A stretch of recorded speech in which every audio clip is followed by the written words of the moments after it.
Let's move on to the next set of examples.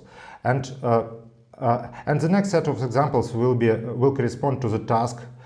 Will demonstrate how we can use interactive segmentation smart tool for various tasks.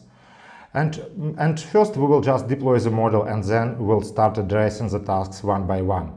And for this entire demo, we will just need two apps, one serving app and the other is and one inference interface. So we will use the serving app to deploy a pre-trained model. And once we do that, once we run this app and pick the model, the model is deployed. And then we will move on to the first task, which is labeling cows and other objects with masks in an efficient and interactive way. And so we have the model deployed already in this case. And what we can do, we can run a labeling interface here and use this smart tool to effectively build masks for these objects. And we can see this kind of results. And this will work for a lot of objects out of the box, as you can see here. And we might have another task. For example, we might have task when we have, say, boxes, and we want to convert these boxes into masks on images. So, yeah, here is just the description of the task, to convert boxes to masks. So our data looks like this.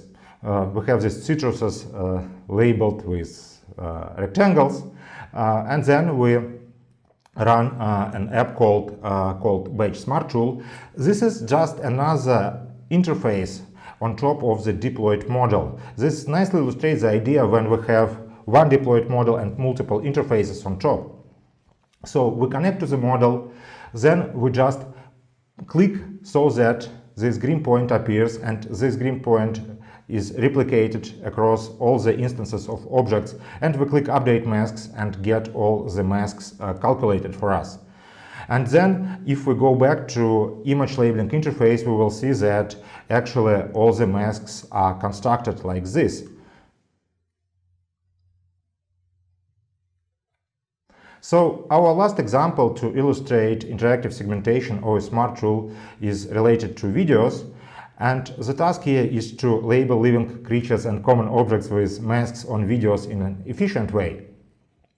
Again, I keep illustrating here the same concept. The model is already deployed, and what is different is just interface on top. And in this case, we will use video labeling as an interface. So we run that, and we will put several green points so that the model gets the object of interest right. And then we will just press right arrow on the keyboard and we go to the next frame once we press right arrow. And you see that when we do so, we may quite efficiently label the objects of interest.